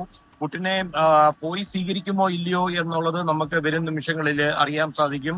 നമ്മുടെ തൊട്ടുപുറയിൽ കാണുന്ന ഈ വ്യോമസേനാ കേന്ദ്രത്തിൽ പ്രജിൻ ഒരുപക്ഷെ ലോകം കണ്ട അല്ലെങ്കിൽ ആധുനിക ലോകം കണ്ട ഏറ്റവും വലിയ വിലപേശലുകൾക്കായി ഇനിയും ഏതാനും നിമിഷങ്ങൾ മാത്രം. ഈ വിലപേശലുകൾക്ക് ഒടുവിൽ യുക്രൈനിൽ സമാധാനം പുലരുമോ എന്നാണ് നമ്മൾ ഇനി കാത്തിരിക്കാനുള്ളത്. ധാരാളം ആൾക്കാർ ഇവിടെ ഈ ലോക്കലായിട്ടുള്ള അലാസ്കയിൽ നിന്നൊക്കെ ഉള്ള മറ്റുള്ള ആൾക്കാരും ഒക്കെ ഈ ഉച്ചകോടിയുടെ വിവരം അറിയുവാനായിട്ട് ഇവിടെ നമ്മുടെ കൂടെ ഒപ്പം ഉണ്ട്. You want peace in Ukraine, right? Yes. And you think Donald Trump can get a peace? Oh yeah. You sure? I'm confident he can get it Okay. done. I mean, he's very good at what he does. Okay. Prajin, ഇവരെല്ലാം വലിയ ശുഭാപ്തി വിശ്വാസമാണ്. Donald Trump വിചാരിച്ചാൽ കാര്യം നടക്കും എന്നുള്ള പ്രതീക്ഷയോട് കൂടിയാണ് ഇവരെല്ലാം നമ്മളോടൊപ്പം ഉള്ളത്. പ്രജിൻ, മധു, ഏറ്റവും പ്രധാനപ്പെട്ട കാര്യം ഇപ്പോൾ ട്രംപ് അല്ലെങ്കിൽ പുടിൻ ഇവർ നടത്തുന്ന ഈ കൂടിക്കാഴ്ച ഒരു പ്രത്യേക ലോകക്രമത്തിന്റെ ഒരു മധ്യത്തിലാണെന്ന് പറയാം. കാരണം ഈ തീരുവ ചുമത്തിയതുമായി ബന്ധപ്പെട്ട് അല്ലെങ്കിൽ ഈ ഇരട്ടച്ചുങ്കം പല രാജ്യങ്ങൾക്കുമായി ചുമത്തിയതുമായി ഒക്കെ ബന്ധപ്പെട്ട് ഈ പല രാജ്യങ്ങളുടെയും ഈ ട്രേഡ് ഡീലുകളൊക്കെ മാറി മറിയുകയാണ്. അതനുസരിച്ച് ഓരോ രാജ്യത്തെയും സാമ്പത്തിക സ്ഥിതി മാറുന്നു, അല്ലെങ്കിൽ അവിടുത്തെ പണപ്പെരുപ്പം മാറുന്നു, അങ്ങനെയൊക്കെയുള്ള സ്ഥിതിഗതികളിലേക്ക് മാറുന്നു. അപ്പോൾ ലോകക്രമമൊക്കെ മറ്റൊരു രീതിയിലേക്ക് പോകുന്ന സമയത്താണ് ഈ കൂടിക്കാഴ്ച എന്നതും ശ്രദ്ധേയമാണ്. നമ്മൾ കഴിഞ്ഞ 2 ആഴ്ചകൾക്ക് മുൻപ് കണ്ടതാണ്, ഈ പല പുതിയ സഖ്യങ്ങളും ലോകത്ത് രൂപപ്പെടുകയാണ്, രാജ്യങ്ങൾ ഇരുചേരികളിലായി മാറുന്നു. ഇതൊക്കെ ഉണ്ടാക്കാൻ പോകുന്ന ഇമ്പാക്റ്റുകൾ എന്താണ് എന്നൊക്കെയുള്ള ചർച്ചകൾ പല കോണുകളിൽ നിന്നും നടക്കുമ്പോഴാണ് ഇപ്പോഴത്തെ ഈ കൂടിക്കാഴ്ച എന്നതും ശ്രദ്ധേയമാണ്. അപ്പോൾ ഇവിടെ സംസാരിക്കുന്ന വിഷയങ്ങൾ ഒരുപക്ഷെ യുക്രൈൻ യുദ്ധമാണ് ഏറ്റവും പ്രധാനപ്പെട്ട ഈ ചർച്ചയുടെ അജണ്ടയെങ്കിൽ കൂടി മറ്റു വിഷയങ്ങളും സ്വാഭാവികമായും ചർച്ചയാകുമല്ലോ. പ്രജിൻ, യുക്രൈൻ വിഷയത്തിനെക്കാട്ടിലും കൂടുതൽ പുടിന് താല്പര്യമുള്ള മറ്റ് പല വിഷയങ്ങളുണ്ട്. ഡൊണാൾഡ് ട്രംപ് ഇന്ന് രാവിലെ പറഞ്ഞത് താൻ പ്രസിഡന്റായി അധികാരത്തിൽ വന്നില്ലായിരുന്നെങ്കിൽ ഇതിനോടകം യുക്രൈൻ മുഴുവനായും വ്ളാദിമിർ പുടിന്റെ കയ്യിൽ ഇരുന്നേനെ. നമ്മളിവിടെ ശ്രദ്ധിക്കേണ്ടത് ഇവർ വളരെ ആഴത്തിലുള്ള സൗഹൃദം ഉള്ള 2 വ്യക്തികളാണ്. അതുകൊണ്ട് തന്നെ ഒരു 2 സുഹൃത്തുക്കൾ തമ്മിലുള്ള ഒരു ചർച്ചയിൽ കാര്യങ്ങൾ ലോകത്തിന് അനുകൂലമായിട്ട് വരുമെന്ന് നമുക്ക് പ്രതീക്ഷിക്കാം. തന്നെയുമല്ല, ഒരു നോബൽ സമ്മാനം ഈ ടൈമിൽ കൊണ്ടുപോകണം എന്നുള്ള അതിയായ ആഗ്രഹത്തിൽ നിൽക്കുന്ന ഒരു പ്രസിഡന്റാണ് ഈ വ്യോമസേനാ കേന്ദ്രത്തിൽ നിൽക്കുന്നതും. ഇത് ചരിത്രത്തിൽ എഴുതി ചേർക്കേണ്ടി വരും. ഇവിടെ ഒരു വെടിനിർത്തലെങ്കിലും സാധ്യമാക്കി കൊണ്ടുവരുവാൻ സാധിക്കുകയാണെന്നുണ്ടെങ്കിൽ നേരത്തെ പ്രജിൻ പറഞ്ഞതുപോലെ ലോകക്രമം തന്നെ മാറും. കാരണം കഴിഞ്ഞ 3 വർഷമായിട്ട് റഷ്യക്കെതിരെയുള്ള സാമ്പത്തിക ഉപരോധങ്ങൾ കാരണം ലോകത്തിന്റെ ഓർബിറ്റിൽ നിന്ന് മാറിപ്പോയ റഷ്യയെ തിരിച്ച് ആ ഓർബിറ്റിൽ കൊണ്ടുവരുവാനുള്ള പുടിന്റെ ഏറ്റവും നല്ലൊരു അവസരമാണ്. തന്നെയുമല്ല, അമേരിക്കൻ മണ്ണിൽ ഒരു റഷ്യൻ പ്രസിഡന്റ് ഉപരോധങ്ങൾ നിലനിൽക്കുമ്പോൾ എത്തിയത് തന്നെ ഡൊണാൾഡ് ട്രംപ് പുടിനെ ഒരുപക്ഷെ കുളിപ്പിച്ച് വൃത്തിയാക്കി തിരിച്ച് ലോകത്തിന്റെ മുമ്പിൽ കാണിക്കുകയായിരിക്കും ചെയ്യുക. പ്രജിൻ, അല്പസം മുൻപ് യുക്രൈൻ പ്രസിഡന്റ് വോളോഡിമിർ സെലൻസ്കിയുടെ ഒരു എക്സ്പോസ്റ്റ് കൂടി ഇപ്പോൾ വന്നിട്ടുണ്ട്. വളരെ പ്രധാനപ്പെട്ട ചില കാര്യങ്ങൾ സെലൻസ്കി അതിൽ കുറിക്കുന്നുമുണ്ട്. On the day of negotiations the Russians are killing as well എന്ന ഒരു തലക്കെട്ടിലാണ് അദ്ദേഹം അത് ആ കുറിപ്പ് ആരംഭിക്കുന്നതിൽ. അവസാന ഭാഗത്തേക്ക് വരുമ്പോൾ ഇങ്ങനെ കൂടി സെലൻസ്കി പറയുന്നുണ്ട്: Ukraine is ready to work as productively as possible to bring the war to end. യുദ്ധം അവസാനിപ്പിക്കാൻ ഏത് രീതിയിലും സഹകരിക്കാൻ തയ്യാറാണ് എന്ന രീതിയിലുള്ള പ്രതികരണമാണ് സെലൻസ്കിയിൽ നിന്നും ഉണ്ടാകുന്നത്. And we count on a strong position from America എന്നുകൂടി പറയുന്നുണ്ട്. അമേരിക്ക എന്ത് നിലപാട് ഇതിൽ സ്വീകരിക്കുന്നു എന്നതിൽ വളരെ പ്രതീക്ഷയോടുകൂടി തന്നെ യുക്രൈൻ അതിനെ നോക്കിക്കാണുന്നു എന്നാണ് സെലൻസ്കി ഇപ്പോൾ വ്യക്തമാക്കിയിരിക്കുന്നത്. Everything will depend on this the Russian factor in American strength എന്നുകൂടി വളരെ സ്പെസിഫിക് ആയിട്ട് സെലൻസ്കി സൂചിപ്പിക്കുന്നു. മേക്ക് നോ മിസ്റ്റേക്ക്, സ്ട്രെങ്ത് എന്നതാണ് തന്നെയാണ് ഞാൻ ഉദ്ദേശിച്ചത് എന്നുകൂടി ഒന്നുകൂടി ആവർത്തിച്ച് പറഞ്ഞാണ് ആ പോസ്റ്റ് സെലൻസ്കി അവസാനിപ്പിക്കുന്നത്. അതായത് യുക്രൈൻ അടക്കമുള്ള രാജ്യങ്ങൾ, പ്രത്യേകിച്ചും യുക്രൈൻ തന്നെയാണ് ഈ ചർച്ചയിൽ വളരെ പ്രതീക്ഷയോടുകൂടി കാത്തിരിക്കുന്നത്. എനിക്ക് തോന്നുന്നു ഞങ്ങളും സഹകരിക്കാൻ തയ്യാറാണ് എന്ന് സെലൻസ്കി പറയുന്നുണ്ടെങ്കിൽ അത് ഒരു പോസിറ്റീവായിട്ട് കാണാം ഈ മിനിറ്റിൽ, ഈ മണിക്കൂറിൽ, അല്ലേ മധു? സെലൻസ്കി തന്റെ മനസ്സ് തുറന്നു പറഞ്ഞു കഴിഞ്ഞിരിക്കുകയാണ്. ഈ യുക്രൈനിൽ ശാശ്വതമായ സമാധാനം വേണം. രണ്ടാമത് സെലൻസ്കി ഏറ്റവും കൂടുതൽ ആവശ്യപ്പെട്ടിരിക്കുന്നത് ഒരു സെക്യൂരിറ്റി ഗ്യാരണ്ടി.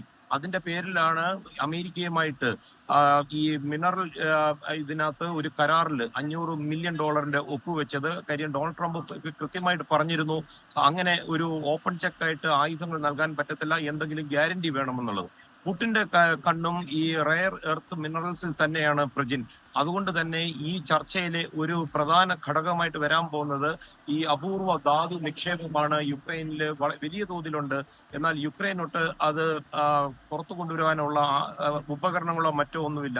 അവിടെയായിരിക്കും അമേരിക്ക പോലൊരു രാജ്യം സഹായിക്കാൻ പറ്റുന്നത്. തന്നെയുമല്ല, റഷ്യക്ക് അത്തരം എന്തെങ്കിലും ഒരു നീക്കുപോക്കോടുകൂടി അത് സാധിച്ചെടുക്കാൻ പറ്റുവാണെന്നുണ്ടെങ്കിൽ അത് ഒരു വലിയൊരു കാര്യമായിട്ടായിരിക്കും ട്രംപ് കരുതുന്നത്. തന്നെയുമല്ല, ട്രംപ് വളരെ കൃത്യമായിട്ട് പറഞ്ഞിട്ടുണ്ട്, നേറ്റോ രാജ്യങ്ങളും നേറ്റോ സഖ്യങ്ങളും ഒന്നും ട്രംപിന് ഇഷ്ടമല്ല. അതുകൊണ്ട് ഒരു ഗ്യാരണ്ടി കൊടുക്കുകയാണെന്നുണ്ടെങ്കിൽ അമേരിക്ക സ്വന്തം നിലയ്ക്ക് കൊടുക്കുന്ന ഒരു ഗ്യാരണ്ടി ആയിരിക്കും സെലൻസ്കിയും ഒരുപക്ഷെ അതായിരിക്കും ആഗ്രഹിക്കുന്നത്. പുടിനും അതായിരിക്കും ആഗ്രഹിക്കുന്നത്. കാര്യം പാശ്ചാത്യ സൈന്യം റഷ്യയുടെ അതിർവരമ്പുകളിൽ നിന്ന് മാക്സിമം അകന്നു പോകാനാണ് പുടിൻ ശ്രമിച്ചുകൊണ്ടിരിക്കുന്നത്. പ്രജിൻ, മധുരി, മറ്റൊരു സാധ്യത കൂടിയുണ്ട്. ഇത് ഞാൻ പറയുന്നത് ഇന്ത്യ റഷ്യ ഓയിൽ ഡീലുമായി ബന്ധപ്പെടുത്തിയാണ്. ഇപ്പോൾ കോവിഡിന് ശേഷമാണ് പശ്ചിമേഷ്യൻ രാജ്യങ്ങളെ വിട്ട് ഇന്ത്യ കുറച്ച് വലിയ രീതിയിൽ ലാഭമുണ്ടാവുന്ന അല്ലെങ്കിൽ വില കുറവുള്ള റഷ്യയിൽ ക്രൂഡ് ഓയിൽ വാങ്ങിത്തുടങ്ങിയത്.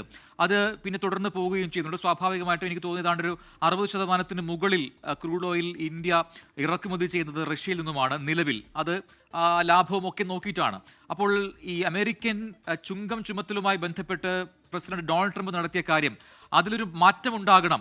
ഈ രീതിയിൽ ഇന്ത്യ സഹായിക്കുന്നത് റഷ്യ യുക്രൈൻ യുദ്ധത്തെയാണ്. റഷ്യക്ക് അത്രമാത്രം വലിയൊരു സമ്പത്ത് അത് ഇന്ത്യയിൽ നിന്ന് കിട്ടുന്നു ഈ ഡീൽ വഴി എന്നൊക്കെയുള്ള ആരോപണങ്ങളുണ്ട്. അതുകൊണ്ട് ഇതിൽ നിന്ന് പിന്മാറുന്നില്ല എങ്കിൽ ഇന്ത്യക്ക് മേൽ ചുങ്കം ചുമത്തുമെന്ന് ആദ്യം പറഞ്ഞു, പിന്നാലെ അത് ചുമത്തുകയും ചെയ്തു. പിഴച്ചുങ്കം ഒക്കെ ചുമത്തുന്നതൊക്കെ നമ്മൾ കണ്ടതാണ്. ഇനി ഈ കൂടിക്കാഴ്ചയിൽ ഇത്തരത്തിലൊരു ഡീൽ ഉണ്ടാക്കാൻ പാടില്ല, അല്ലെങ്കിൽ ഇത്രയും വില കുറച്ച് നിങ്ങൾ ക്രൂഡ് ഓയിൽ ഇന്ത്യയോ അല്ലെങ്കിൽ മറ്റു രാജ്യങ്ങളുമായോ നടത്താൻ പാടില്ല, അത്തരം ഡീലിൽ നിന്ന് പിന്നോട്ട് പോകണം എന്നൊരു പക്ഷേ റഷ്യയോട് ആവശ്യപ്പെടാനുള്ള സാധ്യതയുണ്ടോ? അങ്ങനെയെങ്കിൽ റഷ്യ ആ രീതിയിലേക്കൊരു ഡീൽ മാറ്റുകയാണെങ്കിൽ പിന്നീട് ഇന്ത്യ അടക്കമുള്ള രാജ്യങ്ങൾ പിന്നീട് എന്താണ് ചെയ്യുക എന്ന ചോദ്യമൊക്കെ ഇതിന് പുറകിലേ ഉണ്ട്. മധു, പ്രജിൻ, തീർച്ചയായിട്ടും ഈ റഷ്യൻ എണ്ണയുടെ വിപണിയെ സംബന്ധിച്ചുള്ള ഒരു തീരുമാനം കൂടി ഏതാനും മണിക്കൂറുകൾക്കകം നമുക്ക് പ്രതീക്ഷിക്കാൻ പറ്റും. കാര്യം വരികൾക്കിടയിൽ കൂടെ നമുക്ക് മനസ്സിലാക്കാം കാര്യങ്ങൾ എങ്ങോട്ടാണ് പോകുന്നതെന്ന്. കാര്യം ഈ ചർച്ച അലസിപ്പിരിഞ്ഞ് തിരിച്ച് വാഷിംഗ്ടണിലേക്ക് പോവുകയാണെന്നുണ്ടെങ്കിൽ അതിൽ ഇന്ത്യക്ക് അത് വലിയ തോതിൽ അത് ബാധിക്കും. കാര്യം ഉപരോധങ്ങൾ ശക്തമായ രീതിയിൽ റഷ്യൻ എണ്ണയ്ക്കെതിരെ വരാൻ സാധ്യതയുണ്ട്. അതുകൊണ്ട് തന്നെ ചൈന അതുപോലെ ഇന്ത്യ, ഈ രണ്ട് രാജ്യങ്ങളായിരിക്കും ഈ ഒരു കാര്യത്തിൽ റഷ്യൻ എണ്ണ ഇറക്കുമതി ചെയ്യുന്നതുമായി ബന്ധപ്പെട്ടുള്ള വിഷയങ്ങൾ വരാൻ പോകുന്നത്. പക്ഷേ ചൈനയുമായിട്ട് ഷി ജിൻപിങ്ങുമായിട്ട് ഒരു കൂടിക്കാഴ്ച നവംബറിൽ അതിൻ്റെ ഉള്ള തയ്യാറെടുപ്പുകൾ തുടങ്ങിക്കഴിഞ്ഞിരിക്കുന്നതിനാൽ ഈ രണ്ട് രാജ്യങ്ങളും കൂടെ ഒരുമിച്ച് ഈ വിഷയത്തിൽ ഒരു സമവായം പോലെ ഉണ്ടാകാനുള്ള സാധ്യതയുണ്ട്. ഒരു പ്രവചനം എന്ന പോലെ പ്രജിൻ ഇപ്പോൾ നമുക്ക് പറഞ്ഞു വെക്കാം, ഈ കാര്യങ്ങൾ നല്ല രീതിയിൽ പോകുകയാണെന്നുണ്ടെങ്കിൽ റഷ്യൻ പ്രസിഡന്റ് വ്ളാദിമിർ പുടിനായിരിക്കും ഇപ്പോൾ അമേരിക്കയും ഇന്ത്യയും തമ്മിൽ അകന്നു പോയത് അടുപ്പിക്കുവാനുള്ള ഒരു ശ്രമവുമായി മുന്നിട്ട് ഇറങ്ങുക. പ്രജിൻ, അത് ഏത് രീതിയിലായിരിക്കും ഉണ്ടാവുക എന്ന് നമുക്കിപ്പോൾ പറയാൻ കഴിയില്ല. പക്ഷേ അതിനൊരു സാധ്യത തെളിയുന്നുണ്ടെന്നാണ് മധു കൊട്ടാരക്കർ അവിടെ നിന്നും ഇപ്പോൾ നൽകുന്ന വിവരം. മധു, തുടരുക. ഇപ്പോൾ ദൃശ്യങ്ങളിൽ കാണാം, നേരത്തെ ഇരു നേതാക്കളും എത്തിയ എയർക്രാഫ്റ്റിലുള്ള ഇപ്പോൾ Donald Trump, American president Donald Trump അലാസ്കയിലെ ഈ വ്യോമസേന ബേസിലേക്ക് വരികയാണ്.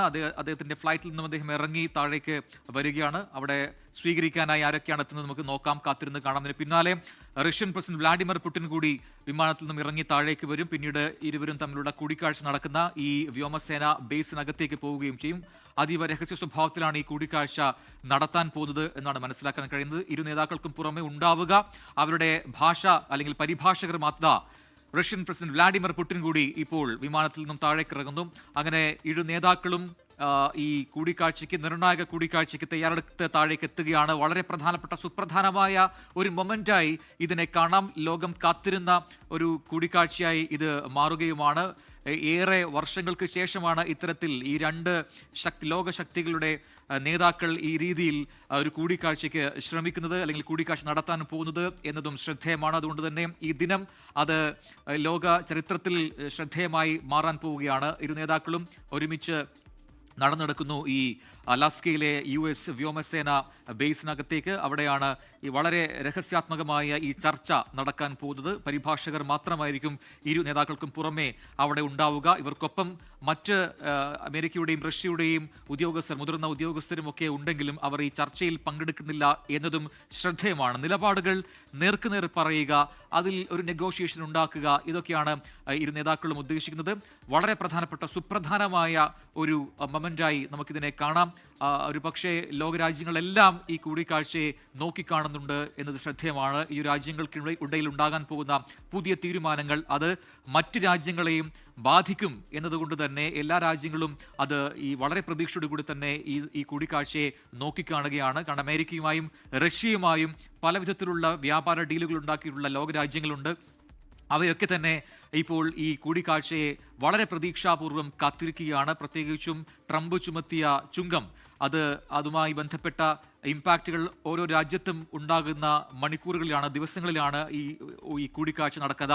This is the moment. രണ്ട് ലോക നേതാക്കളും ഇപ്പോൾ ഹസ്തദാനം നടത്തി പരസ്പരം ഗ്രീറ്റ് ചെയ്യുന്നു, ആശംസകൾ കൈമാറുന്നു. പിന്നീട് അവർ ചർച്ചയ്ക്കായി, കൂടിക്കാഴ്ചയ്ക്കായി നീങ്ങുകയും ചെയ്യും. ഇതൊരു വളരെ പ്രധാനപ്പെട്ട സുപ്രധാനമായ ഒരു നിമിഷമായി നമുക്ക് ഇതിനെ കാണേണ്ടിയിരിക്കുന്നു. കാരണം റഷ്യ, അമേരിക്ക ഈ രണ്ട് രാജ്യങ്ങളുടെയും രാഷ്ട്രത്തലവന്മാർ ഇങ്ങനെ ഒരുമിച്ചൊരു ഫേസിൽ ഒരു സ്ക്രീനിൽ തന്നെ വരുന്നത് എത്രയോ വർഷങ്ങൾക്ക് ശേഷമാണ് എന്നുള്ളതും, അതായത് ഈ ഒരു കൂടിക്കാഴ്ച, ഇത്തരത്തിലൊരു കൂടിക്കാഴ്ചയ്ക്കായി വരുന്നത് എത്രയോ വർഷങ്ങൾക്ക് ശേഷമാണ് എന്നത് ഏറ്റവും പ്രധാനപ്പെട്ട കാര്യമാണ്. ഇപ്പോൾ ഈ ചർച്ച നടക്കുന്ന അലാസ്ക എന്ന ഈ ഭൂപ്രദേശത്തിനും ഒരുപാട് ചരിത്രപരമായ പ്രത്യേകതകളുണ്ട്. അമേരിക്കയുടെ ഏറ്റവും പ്രധാനപ്പെട്ട കേന്ദ്രത്തിൽ നിന്നും ഏതാണ്ട് 800 കിലോമീറ്റർ അകലെയുള്ളൊരു സ്ഥലമാണ് അലാസ്ക. ഭൂവിസ്തൃതിയുടെ കാര്യത്തിൽ നോക്കുകയാണെങ്കിൽ അമേരിക്കയിലെ ഏറ്റവും വലിയ സംസ്ഥാനം എന്ന് വേണമെങ്കിൽ അലാസ്കയെ വിശേഷിപ്പിക്കുകയും ചെയ്യാം. റഷ്യയോട് ഏറ്റവും അടുത്ത് നിൽക്കുന്ന ഒരു പ്രദേശം കൂടിയാണ് അലാസ്ക എന്നതുകൂടി ശ്രദ്ധേയമാണ്. ഒപ്പം തന്നെ ശീതയുദ്ധ സമയത്ത് അമേരിക്കയുടെയും റഷ്യയുടെയൊക്കെ തന്നെ പ്രധാന യുദ്ധകേന്ദ്രങ്ങളൊക്കെ തന്നെ അലാസ്കയിൽ കേന്ദ്രീകരിച്ചിരുന്നു എന്നതും ശ്രദ്ധേയമാണ്. ഇപ്പോൾ ഇരു നേതാക്കളും അവിടെ ഒരു പോഡിയത്തിലേക്ക് എത്തിയിട്ടുണ്ട്. മധു കൊട്ടാരക്കര വ്യോമസേന ബേസിന് സമീപത്തു നിന്നും തുടരുന്നുണ്ട്. മധു, ഏറ്റവും സുപ്രധാനമായ ഒരു ഫ്രെയിമായി നമുക്കിതിനെ കാണാം. ഏറ്റവും സുപ്രധാനമായ ഒരു വേൾഡ് ഫ്രെയിമായിട്ട് തന്നെ നമുക്കിതിനെ കാണാം. രണ്ട് ലോക നേതാക്കൾ വർഷങ്ങൾക്ക് ശേഷം ഒരു ചർച്ചയ്ക്കായി ഒരു മേശയ്ക്കപ്പുറവും ഇപ്പുറവും ഇരിക്കാൻ പോവുകയാണ്. ദൃശ്യങ്ങളിൽ കാണുന്നത് പോലെ ഇരു നേതാക്കളും വിമാനങ്ങളിൽ നിന്ന് ഇറങ്ങി പിന്നീട് ഈ ലിമോസിനിലാണ് ഇനി പോകുന്നത് ഈ ചർച്ചയ്ക്കായി. അവിടെ പ്രത്യേകം തയ്യാറാക്കിയ ഈ വ്യോമസേന ബേസിൽ തയ്യാറാക്കിയ റൂമിനകത്താണ് ഈ ചർച്ച നടക്കുന്നതെന്ന് അറിയുന്നു. സുപ്രധാനമായ ചില വിഷയങ്ങൾ ഇവർക്കിടയിൽ ചർച്ചയാകുമെന്ന കാര്യത്തിൽ യാതൊരു സംശയവുമില്ല. അതിലേറ്റവും ആകാംക്ഷയോടുകൂടി പ്രതീക്ഷയോടുകൂടി ലോകം കാത്തിരിക്കുന്നത് ഈ യുക്രൈൻ വിഷയത്തിൽ എന്ത് നിലപാട് റഷ്യ സ്വീകരിക്കുന്നു അല്ലെങ്കിൽ പുടിൻ സ്വീകരിക്കുന്നു എന്നുള്ളതാണ്. അതിലെ നിലപാട് എന്താണ് എന്നുള്ളത് അമേരിക്ക ഇതിനോടകം വ്യക്തമാക്കിയതുമാണ്. അതുകൊണ്ട് തന്നെ അതിൽ പുടിൻ ഇനി എന്ത് നിലപാട് പറയുന്നു എന്നതിനെ ആശ്രയിച്ചിരിക്കും തുടർ ചർച്ചകൾ എന്ന് മനസ്സിലാക്കാൻ കഴിയുന്നു. മധു കൊട്ടാരക്കര തുടരുന്നുണ്ട്. മധു, ഇരു നേതാക്കളും ഇപ്പോൾ ഒന്നിച്ച് കണ്ടിരിക്കുന്നു. മുഖാമുഖം വന്ന് ഒരു ഹസ്തദാനം നടത്തി വളരെ ഹാപ്പി, വളരെ പ്ലസന്റ് ആയിട്ടാണ് ഇരു നേതാക്കളെയും കാണാൻ കഴിഞ്ഞത്. ഇതൊരു വളരെ സുപ്രധാനമായ നാഴികക്കല്ലാണ്, ചരിത്രമാണ്. വർഷങ്ങൾക്ക് ശേഷം റഷ്യയുടെയും അമേരിക്കയുടെയും രാഷ്ട്രത്തലവന്മാർ ഒരേ സമയത്ത് ഒരു സ്ഥലത്ത് ഒത്തുകൂടുന്നു, അതും ഒരു നിർണായക ചർച്ചയ്ക്കായി. പ്രജിൻ, അതീവ സുരക്ഷയിലാണ് ഈ കൂടിക്കാഴ്ച നടക്കുന്നത്. അല്പ നിമിഷങ്ങൾക്ക് മുമ്പ് അമേരിക്കയുടെ B-2 ബോംബർ വിമാനങ്ങളാണ് ഈ വ്യോമസേനാ കേന്ദ്രത്തിനെ വലയം ചുറ്റിക്കൊണ്ടിരിക്കുന്നത്. മാധ്യമപ്രവർത്തകർ ലോകത്തിന്റെ പല ഭാഗത്തും എത്തിയിട്ടുണ്ട്. ഇവർക്ക് ആർക്കും ഇതിനകത്തേക്ക് പ്രവേശനം അനുവദിച്ചിട്ടില്ല. അതുകൊണ്ട് തന്നെ ഈ കൂടിക്കാഴ്ച എന്തുമാത്രം നിർണായകമായിരിക്കും. ഇരു കൂട്ടരും അവരുടെ വിശ്വസ്തരെ പോലും ഈ അടച്ചിട്ട മുറിയിലേക്ക് കൊണ്ടുപോകാനായിട്ട് തയ്യാറായിട്ടില്ല. പരിഭാഷകർ മാത്രമേ ഉള്ളൂ. അതിനുശേഷമാണ് ഈ മാധ്യമങ്ങളിൽ തെരഞ്ഞെടുക്കപ്പെട്ട ചില ആൾക്കാരുടെ മുന്നിൽ മാത്രമായിരിക്കും അവര് ചോദ്യങ്ങൾ സ്വീകരിക്കുക. ട്രംപ് നേരത്തെ പറഞ്ഞിരിക്കുന്നത് തന്നെ ഒരുപക്ഷെ ഈ ചർച്ച നല്ല രീതിയിൽ ആദ്യഘട്ടത്തിൽ പോയില്ലെങ്കിൽ അത് ഉപേക്ഷിച്ച് തിരിച്ച് വാഷിംഗ്ടണിലേക്ക് പോകും. അതായത് അമേരിക്ക ഈ വിഷയം വിടുകയാണ്. യുക്രൈൻ യുദ്ധവുമായിട്ട് ബന്ധപ്പെട്ടുള്ള വിഷയത്തിൽ നിന്ന് ഒരു വോക്കൗട്ട് നടത്തുന്ന ഒരു സൂചനയും തന്നിട്ടുണ്ട്. ചർച്ച നല്ല രീതിയിൽ പോവുകയാണെന്നുണ്ടെങ്കിൽ വളരെ പെട്ടെന്ന് തന്നെ ഒരു ത്രികക്ഷി കൂടിയ മീറ്റിംഗ് സംഘടിപ്പിക്കും. അത് സെലൻസ്കിയുമായി ഇരുന്നു കൊണ്ടുള്ള ഒരു അവസാന ഘട്ട ചർച്ചയായിരിക്കും. അതിനു മുന്നേ ഇരു രാജ്യങ്ങളുടെ കരട് രൂപങ്ങളൊക്കെ തയ്യാറാകേണ്ടതുണ്ട്. വലിയൊരു സംഘം രണ്ടു വശത്തു നിന്നും ഇവിടെ എത്തിയിട്ടുണ്ട്. പ്രത്യേകിച്ച് ഡിഫൻസ് സെക്രട്ടറിയും അതുപോലെ ഡൊണാൾഡ് ട്രംപിന്റെ മനസാക്ഷി സൂക്ഷിപ്പുകാരനായ പീറ്റ് ഹെഗ്സെത്ത് എത്തിയിട്ടുണ്ട്. അതുകൊണ്ട് തന്നെ ഈ ഉദ്യോഗസ്ഥരുടെ ഒരു നീണ്ട ചർച്ച ഈ ഇരു നേതാക്കളും തിരിച്ചു പോയാലും ഈ വ്യോമസേനാ കേന്ദ്രത്തിൽ തുടരുവാൻ സാധ്യതയുണ്ടെന്ന് റഷ്യൻ കേന്ദ്രങ്ങൾ അറിയിച്ചിട്ടുണ്ട്. പ്രജിൻ. മധു, തുടരുക. ഇപ്പോൾ നമുക്ക് ദൃശ്യങ്ങളിൽ കാണാം, മറുഭാഗത്ത് അവിടെ വലിയ സുരക്ഷയാണ് ഈ കൂടിക്കാഴ്ചയുടെ മുന്നോടിയായി അവിടെ ഒരുക്കിയിട്ടുള്ളത്. കാരണം രണ്ട് സുപ്രധാന രാഷ്ട്രങ്ങൾ അമേരിക്ക, റഷ്യ, ഇവരുടെ തലവന്മാർ സംസാരിക്കാൻ പോവുകയാണ്, കൂടിക്കാഴ്ച നടത്തുകയാണ്. അതുകൊണ്ട് തന്നെ അതീവ സുരക്ഷയിലാണ് ഈ കേന്ദ്രങ്ങളാകെയുള്ളത്. അതുകൊണ്ട് തന്നെ ആയിരിക്കാം ഒരുപക്ഷെ അലാസ്ക എന്ന് പറയുന്ന ഈ വ്യോമസേന ബേസ് തന്നെ ഈ കൂടിക്കാഴ്ചയ്ക്കായി തിരഞ്ഞെടുത്തതും. ഇരു രാജ്യങ്ങൾക്കും സുപ്രധാനമാണ്. അതിന്റെ ചരിത്രം നോക്കുകയാണെങ്കിലൊക്കെ അലാസ്ക എന്ന ഈ കേന്ദ്രം, അവിടെയാണ് ഇരു നേതാക്കളും ഇപ്പോൾ ചർച്ചയ്ക്കായി ഒരു ടേബിളിന്റെ ഇരുവശവും ഇരിക്കാൻ പോകുന്നത്. അടുത്ത നിമിഷത്തിൽ ആ ചർച്ച ആരംഭിക്കുമെന്നാണ് നമുക്ക് ലഭിക്കുന്ന സൂചനകൾ. നേരത്തെ സെലൻസ്കി സൂചിപ്പിച്ച പല സുപ്രധാനമായ കാര്യങ്ങളുമുണ്ട്. ഇതിൽ ഇനി അമേരിക്കൻ നിലപാട് എന്താണ്, അമേരിക്കൻ നിലപാട് സ്വീകരിക്കുന്നു ഈ വിഷയത്തിൽ എന്നത് അതീവ പ്രധാനപ്പെട്ടതാണ്. അത് നമ്മൾ നോക്കിക്കാണാൻ പോവുകയാണ്. എന്തായാലും സഹകരിക്കാൻ ഞങ്ങൾ തയ്യാറാണ്, ഈ യുദ്ധം അവസാനിപ്പിക്കണം എന്ന് തന്നെയാണ് നമ്മുടെയും ആഗ്രഹം. പക്ഷേ ഈ സമയത്ത് പോലും റഷ്യയിൽ നിന്നും ആക്രമണങ്ങൾ ഉണ്ടാകുന്നുണ്ട് എന്നൊക്കെ സെലൻസ്കി സൂചിപ്പിക്കുന്നുമുണ്ട്. അതുകൊണ്ട് തന്നെ വളരെ ആകാംക്ഷയോടുകൂടി വളരെ പ്രതീക്ഷ നിർഭരമായാണ് സെലൻസ്കി ഈ ചർച്ചയെ അല്ലെങ്കിൽ ഈ കൂടിക്കാഴ്ചയെ നോക്കിക്കാണുന്നത്. ഏതെങ്കിലും രീതിയിൽ എങ്ങനെ വന്നാലും ഈ യുദ്ധം അവസാനിപ്പിക്കുക എന്ന രീതിയിലേക്ക് യുക്രൈൻ മാറിയിട്ടുണ്ട്. അതുകൊണ്ട് തന്നെ എന്താണ് ഈ രാജ്യങ്ങളുടെയും നിലപാടുകൾ ഇനി നടക്കാൻ പോകുന്നത്? അതിൽ നിന്ന് റഷ്യ പിന്മാറുമോ? ആ യുദ്ധത്തിൽ നിന്ന് പിന്മാറുന്നത് തന്നെ ഒരുപക്ഷെ ലോകക്രമത്തെ മാറ്റിമറിച്ചേക്കും എന്ന് തന്നെയാണ്. ഒരുപക്ഷെ റഷ്യ യുക്രൈൻ യുദ്ധത്തിൽ നിന്ന് പിന്മാറുന്നു, അവിടെ സമാധാനം ഉണ്ടാകുന്നു. സ്വാഭാവികമായിട്ടും റഷ്യയുമായൊക്കെ നേരത്തെ പല വ്യാപാര ബന്ധങ്ങളും സൂക്ഷിച്ചിരിക്കുന്ന രാജ്യങ്ങൾ പിന്നീട് ആ ഡീൽ പുതുക്കേണ്ടി വരും, അല്ലെങ്കിൽ അത് മാറി ചിന്തിക്കേണ്ടി വരും. ആ സമയത്ത് നിലവിൽ ഈ ചുങ്കം ചുമത്തിയിരിക്കുന്ന അമേരിക്ക അതിൽ നിന്ന് മാറിപ്പോകുമോ, പിന്നോട്ട് പോകുമോ എന്നത് മറ്റൊരു ചോദ്യമാണ്. അതുകൊണ്ട് തന്നെ ഇതിനെല്ലാം സ്വാധീനിക്കാവുന്ന ഒരു കൂടിക്കാഴ്ചയായി, നിർണായകമായ ഒരു കൂടിക്കാഴ്ചയായി ഇതിനോടകം അലാസ്കയിലെ പുടിൻ ട്രംപ് കൂടിക്കാഴ്ച മാറിക്കഴിഞ്ഞിട്ടുണ്ട്. മധു തുടരുന്നുണ്ട്. മധു, ഇനി അറിയാൻ ബാക്കിയുള്ള കാര്യം ഇതാണ്. സെലൻസ്കി ഒക്കെ തന്നെ പ്രതീക്ഷയോടുകൂടി ഓരോ നിമിഷവും ഒരുപക്ഷെ തത്സമയമൊക്കെ സെലൻസ്കി അടക്കമുള്ള ലോക നേതാക്കൾ കാണുന്നുണ്ടാകണം എന്താണ് അടുത്ത മൊമെന്റിൽ സംഭവിക്കാൻ പോകുന്നത്, അല്ലെങ്കിൽ എന്തെങ്കിലും വിവരങ്ങൾ പുറത്തു വരുന്നുണ്ടോ ഈ കൂടിക്കാഴ്ചയുടെ എന്നൊക്കെ ലോക നേതാക്കൾ ഒരുപക്ഷെ തത്സമയം ടെലിവിഷൻ മുൻപിൽ വന്നിരിക്കുന്ന ഒരു സ്ഥിതി എന്ന് വേണമെങ്കിൽ പറയാം. അത്രമാത്രം പ്രധാനപ്പെട്ടതാണ് അലാസ്കയിലെ ഈ പുടിൻ ട്രംപ് കൂടിക്കാഴ്ച എന്ന് പറയാം മധു, അല്ലേ? തീർച്ചയായിട്ടും പ്രജിൻ, ഈ സഖ്യകക്ഷികളുടെ കാര്യത്തിൽ പോലും ചില വ്യത്യാസങ്ങൾ ഉണ്ടാക്കാൻ പറ്റുന്ന രീതിയിലുള്ള ഒരു ഇമ്പാക്റ്റ് ഉള്ള ഒരു കൂടിക്കാഴ്ചയായിരിക്കും ഇത്. കാര്യം റഷ്യയുമായി ചേർന്നു പോകാനായിട്ട് ഡൊണാൾഡ് ട്രംപ് യുക്രൈന് അത്ര നല്ല അല്ലാത്ത ഏതെങ്കിലും രീതിയിലേക്ക് ഒരു ചർച്ച മുന്നോട്ട് കൊണ്ടുപോകണമെന്നുണ്ടെങ്കിൽ യൂറോപ്യൻ രാജ്യങ്ങളുടെ കടുത്ത പ്രതിഷേധം അമേരിക്ക നേരിടേണ്ടി വരും. ഇടക്കാലത്ത് തന്നെ ട്രംപ് അധികാരമേറ്റതിന് ശേഷം ഇവരുമായിട്ടുള്ള ബന്ധം തീരുവയുടെ പേരിലൊക്കെ ഉണ്ടായതാണ്. എന്നാൽ ഏറ്റവും ഒടുവിലാണ് അത് പറഞ്ഞു തീർത്തത്. അതുകൊണ്ട് തന്നെ ലോകക്രമത്തിൽ തന്നെ വലിയ മാറ്റങ്ങൾ സൃഷ്ടിക്കുവാൻ സാധ്യതയുള്ള ഒരു കൂടിക്കാഴ്ചയാണ് ഇത്. തന്നെയുമല്ല, ലോകത്തെ ആണവായുധ ശക്തികൾ തമ്മിലുള്ള ഒരു കൂടിക്കാഴ്ച കൂടിയാണ്. ആ ഒരു കാര്യത്തിൽ തന്നെ ഈ ഇന്നത്തെ കൂടിക്കാഴ്ചയിൽ ആണവായുധങ്ങൾ കൂടുതൽ ഉൽപ്പാദിപ്പിക്കുന്നത് സംബന്ധിച്ച് അല്ലെങ്കിൽ അതിന്റെ നിയന്ത്രണം സംബന്ധിച്ചുള്ള കാര്യങ്ങൾ തീർച്ചയായിട്ടും പുടിൻ ഈ ചർച്ചയിൽ കൊണ്ടുവരുമെന്നുള്ള സൂചനകളാണ് ലഭിക്കുന്നത്.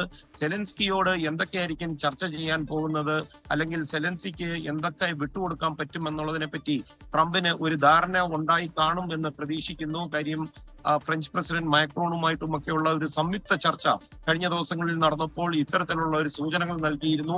എന്നാൽ ഏതെങ്കിലും ഒരു പ്രദേശം വിട്ടുകൊടുത്തുകൊണ്ടുള്ള ഒരു ചർച്ചയ്ക്കോ അല്ലെങ്കിൽ ഒരു വെടിനിർത്തലിനോ യൂറോപ്യൻ യൂണിയനോ അല്ലെന്നുണ്ടെങ്കിൽ സെലൻസ്കിയോ തയ്യാറല്ല എന്ന് അവർ വളരെ കൃത്യമായിട്ട് ഡൊണാൾഡ് ട്രംപിനെ അറിയിച്ചിട്ടുണ്ട്. തന്നെയുമല്ല, യുക്രൈനു വേണ്ടി ഏതെങ്കിലും കരാറിൽ ഒപ്പിടുവാൻ അത് സെലൻസ്കിക്ക് പോലും അധികാരമില്ല. അവിടുത്തെ ഭരണഘടന അങ്ങനെയാണെന്നുള്ള മുന്നറിയിപ്പും യൂറോപ്യൻ രാജ്യങ്ങൾ ട്രംപിന് നൽകിയിട്ടുണ്ട്. ട്രംപ് അത് കൃത്യമായിട്ട് പറയുകയും ചെയ്തിട്ടുണ്ട്. അത്തരം കാര്യങ്ങളിലേക്ക് അദ്ദേഹം ഇടപെടില്ല എന്ന് വ്യക്തമാക്കുകയും ചെയ്തിട്ടുണ്ട്. പ്രജിൻ, മധു കൊട്ടാരക്കരയാണ് അലാസ്കയിലെ ആംഗ്രീജിലുള്ള അമേരിക്കൻ വ്യോമസേന ബേസിൽ നിന്നും തത്സമയ വിവരങ്ങളുമായി ചേർന്നത്. അല്പസമയത്തിനകം അമേരിക്ക റഷ്യ പുടിൻ ട്രംപ് കൂടിക്കാഴ്ച തുടങ്ങും. അതിന്റെ പുതിയ വിവരങ്ങൾ അടുത്ത മണിക്കൂറുകളിൽ ലഭ്യമാവുകയും ചെയ്യും. ഓസ്ട്രേലിയയിലെ സിഡ്നിയിൽ പ്രമുഖ മലയാളി സംഘടനയായ ഒരുമയുടെ ആഭിമുഖ്യത്തിൽ ഓണാഘോഷം സംഘടിപ്പിക്കുന്നു. ഓഗസ്റ്റ് 23-ന് റോസ്മെഡോയിൽ വെച്ചാണ് ഓണാഘോഷം നടക്കുക. മലബാർ ഗോൾഡ് സ്പോൺസർ ചെയ്യുന്ന മലയാളമംഗ, ചെണ്ടമേളം, മാവേലി ഷോ, ഔപചാരിക ഉദ്ഘാടനം, DJ എന്റർടൈൻമെന്റ് തുടങ്ങിയ ആഘോഷങ്ങളുടെ ഭാഗമായി നടക്കുമെന്ന് സംഘാടകർ അറിയിച്ചു.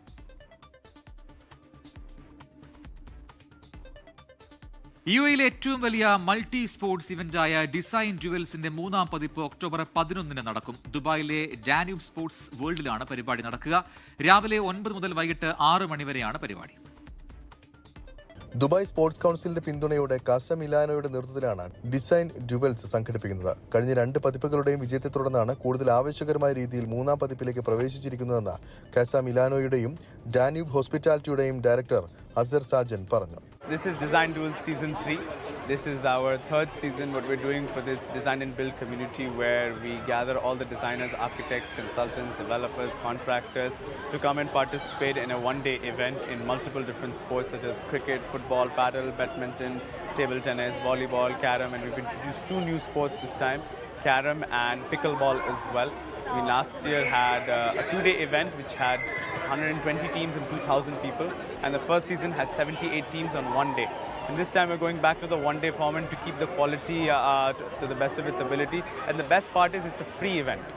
You get your jerseys, you get your teams to participate, you get a community building event, you get the free breakfast, free lunch as well.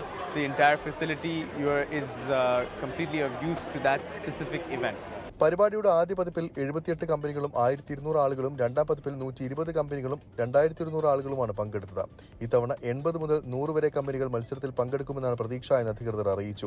Pickle ball, carroms എന്നീ 2 പുതിയ കായിക ഇനങ്ങൾ കൂടി ഇത്തവണ ഉൾപ്പെടുത്തിയിട്ടുണ്ടെന്ന് Danube vice chairman Anees Sajan പറഞ്ഞു. Design duel started by my son Azhar Sajan. Last year we had 2000 participants with 120 companies participating. So we are hoping this year also we will have almost around 2,000 people. I would like that the companies might be 100 or 110. മത്സരാർത്ഥികൾക്ക് September 15 വരെ playing ആപ്ലിക്കേഷനിലൂടെ പേര് register ചെയ്യാൻ സാധിക്കും. 24 Dubai. ഇന്ത്യയുടെ ഒന്നാം സ്വാതന്ത്ര്യ സമരമെന്ന് ചരിത്രകാരന്മാർ വിളിക്കുന്ന കാലഘട്ടത്തിനും അരനൂറ്റാണ്ട് മുൻപ് ബ്രിട്ടീഷ് സാമ്രാജ്യത്തിനെതിരെ സമരാഗ്നി കൊളുത്തിയ ധീരയോദ്ധാവ് ചെമ്പകരാമൻ വേലുത്തമ്പി ദളവ. പിറന്ന നാടിന്റെ സ്വാതന്ത്ര്യത്തിനായി പോരാട്ടം തുടരുമ്പോൾ തന്റെ ഒളിസംഗീതം ബ്രിട്ടീഷ് സൈന്യം വളഞ്ഞിരിക്കുന്നു എന്ന് മനസ്സിലാക്കി അവർക്ക് പിടികൊടുക്കാതെ സ്വന്തം ഉടവാളൂരി ആത്മാഹുതി ചെയ്ത ധീരപുത്രനെയും ഈ സ്വാതന്ത്ര്യദിനത്തിൽ ഓർക്കേണ്ടതുണ്ട്. വേലുത്തമ്പി ദളവ. ജനനം 1765. തലക്കുളം വലിയ വീട്ടിൽ ജനിച്ച വേലുത്തമ്പി 1802 തിരുവിതാംകൂറിന്റെ ദളവയാകുന്നത്. 1809 ജനുവരി 11 പുറപ്പെടുവിച്ച ചരിത്രപ്രസിദ്ധമായ കുണ്ട്ര വിളംബരത്തിലൂടെയാണ് വേലുത്തമ്പി ദളവയെന്ന സ്വാതന്ത്ര്യ സമര സേനാനി ദേശീയ പോരാട്ടത്തിന്റെ ഭാഗമാവുന്നത്.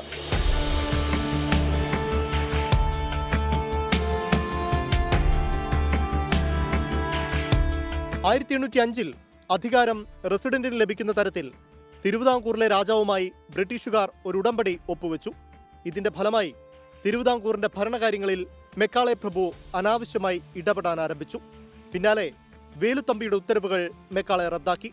തിരുവിതാംകൂറിന്റെ സ്വാതന്ത്ര്യം ഹനിക്കുന്ന കമ്പനിക്കെതിരെ സായുധ സമരവുമായി വേലുത്തമ്പി മുന്നോട്ട് നീങ്ങി.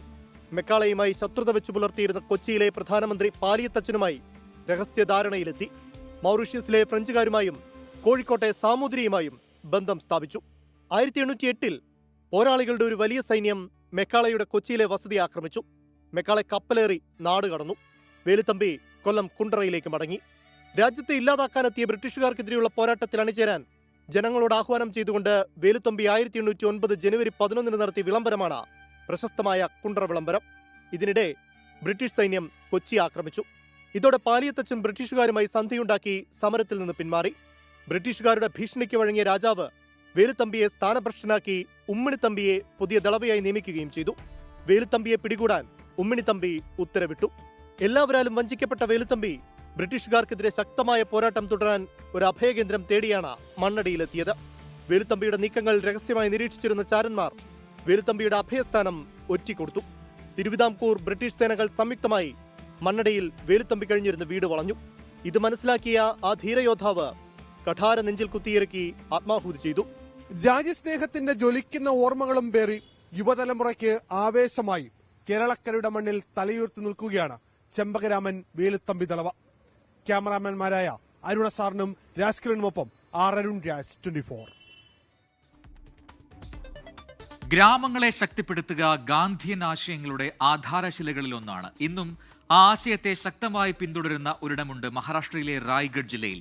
ഒരു ഗ്രാമത്തിനെ ആകെ സ്വയം പര്യാപ്തതയിലേക്ക് നയിക്കാൻ സ്വാതന്ത്ര്യ സമര സേനാനികൾ തുടങ്ങിവെച്ച മാതൃകാ കേന്ദ്രമുണ്ട്. അവിടുത്തെ കാഴ്ചകൾ പങ്കുവച്ചുകൊണ്ട് ഇന്നത്തെ ഗൾഫ് ഫോക്കസ് പൂർത്തിയാവുന്നു. നമസ്കാരം.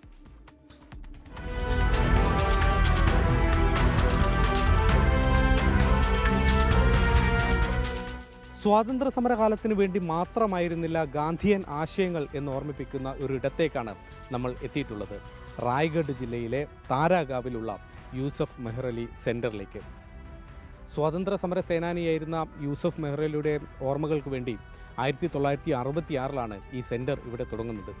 ഈ നാട്ടിലെ ഗ്രാമങ്ങളിലെ ജനതയെ മുൻനിരയിലേക്ക് കൊണ്ടുവരാനുള്ള ശ്രമങ്ങളാണ് ഇവിടെ നടക്കുന്നത്. അതെന്തൊക്കെയാണ് എന്ന് നമുക്ക് നേരിട്ട് നടന്നു കാണാം.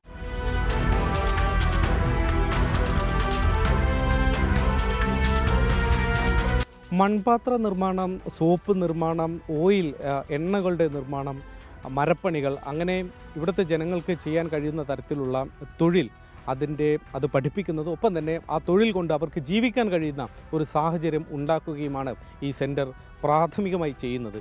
നമ്മൾ അങ്ങനെയുള്ള ഒരു എണ്ണ നിർമ്മാണ യൂണിറ്റിലേക്ക്, ഈ ക്യാമ്പസിനകത്തുള്ള ഒരു യൂണിറ്റിലേക്ക് നമുക്ക് പോയി അവിടുത്തെ കാഴ്ചകൾ ഒന്ന് കാണാം.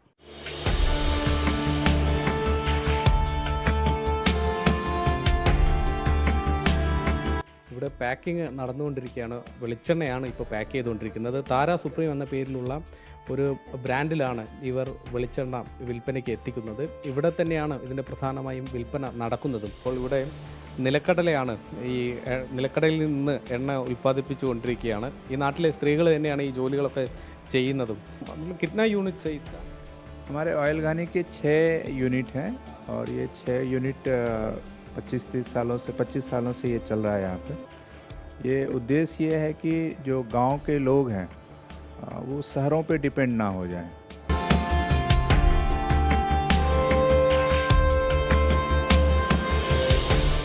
കളിമണ്ണ് കൊണ്ട് പാത്രങ്ങളും ശില്പങ്ങളും ഒക്കെ നിർമ്മിക്കുന്ന ഇടത്തേക്ക്, ആ യൂണിറ്റിലേക്ക് നമ്മൾ എത്തി. ഞാനിവിടെ വന്നപ്പോൾ ശ്രദ്ധിച്ചത് ഗണേശോത്സവം മുംബൈയിൽ വരാൻ പോവുകയാണ്. ഗണപതി വിഗ്രഹങ്ങൾ കൂടുതലായി ഇവിടെ ഇപ്പോൾ ഉണ്ടാക്കുന്നുണ്ട്. അത്തരം ചില ഭംഗിയുള്ള ഗണേശ വിഗ്രഹങ്ങളാണിത്. ഇത് നിർമ്മിക്കുന്ന ഒരു കലാകാരൻ നമ്മോടൊപ്പം ചേരുന്നുണ്ട്. कितना दिन करना पड़ता है ये सब? अभी 4 महीने से हमारा चालू है. बाकी का गणपति को होने के बाद वो दिवाली का चालू करता है. खाली अभी 4 ही महीना करता है, बाकी का पॉटरी का करता है. हाँ, तो इको फ्रेंडली का हमारा कोरोना से ये ऑर्डर चालू है, तब से ही चालू हो रहे हैं. 4, 5, 6 साल हो गए.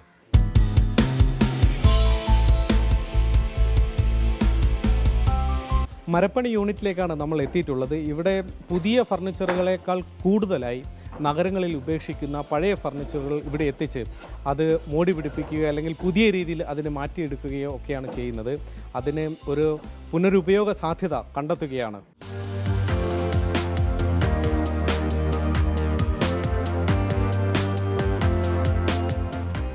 സോപ്പ് നിർമ്മാണ യൂണിറ്റിലാണ്. ശക്തമായ മഴയും തണുപ്പൊക്കെ ആയതുകൊണ്ട് കുറച്ച് സമയത്തേക്ക് ഇവിടുത്തെ ജോലികൾ തൽക്കാലം നിർത്തിവെച്ചിരിക്കുകയാണ്. ഏതായാലും നമുക്ക് അവർ പുറത്തിറക്കുന്ന സോപ്പുകൾ ഏതൊക്കെയാണ് എന്ന് നോക്കാം. ഇത് നീം സോപ്പ് കുത്തർ എന്ന ബ്രാൻഡിൽ അവർ ഇറക്കുന്നു. ഒപ്പം തന്നെ ചന്ദനം, മറ്റു പല ഫ്ലേവറുകളും ഇവിടെയുണ്ട്.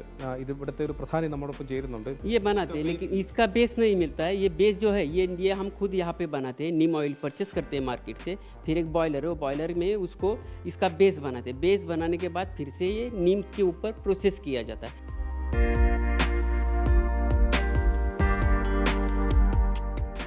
1942 ക്വിറ്റ് ഇന്ത്യ സമരകാലത്ത് ജയിൽവാസം അനുഭവിച്ച സ്വാതന്ത്ര്യ സമര സേനാനികളുടെ ഒരു കൂട്ടായ്മയുണ്ടായിരുന്നു, ഫ്രണ്ട്സ് ഓഫ് മുംബൈ എന്ന പേരിൽ. അവരാണ് യഥാർത്ഥത്തിൽ യൂസഫ് മെഹ്റലി സെൻറ്ററിന് പുറകിൽ. ആ സംഘത്തിൽ ഇന്ന് ജീവിച്ചിരിക്കുന്നത് 102 വയസ്സുള്ള സ്വാതന്ത്ര്യ സമര സേനാനി ജി പാരിഖാണ്.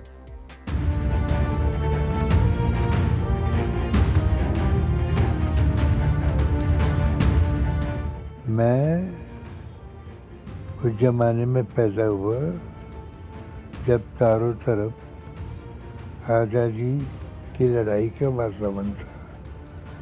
तो मेरे जैसे हजारों लोग गांधी जी और उनके जैसे बड़े नेताओं की वजह से प्रेरित हुए और आज़ादी के बारे में सोचने लगे. एक हम कुछ तरीके से गरीब हुए. അങ്ങനെ ഗ്രാമങ്ങളെ ശാക്തീകരിക്കുക എന്ന ഗാന്ധിയൻ ആശയത്തെ മുറുകെ പിടിക്കുന്ന ഈ കേന്ദ്രത്തിന്റെ നല്ല കാഴ്ച കൂടിയാവട്ടെ ഈ സ്വാതന്ത്ര്യ ദിനത്തിൽ. റായ്ഗഡിൽ നിന്നും വരുൺ വടശ്ശേരിക്കൊപ്പം ശ്രീനാഥ് ചന്ദ്രൻ, 24.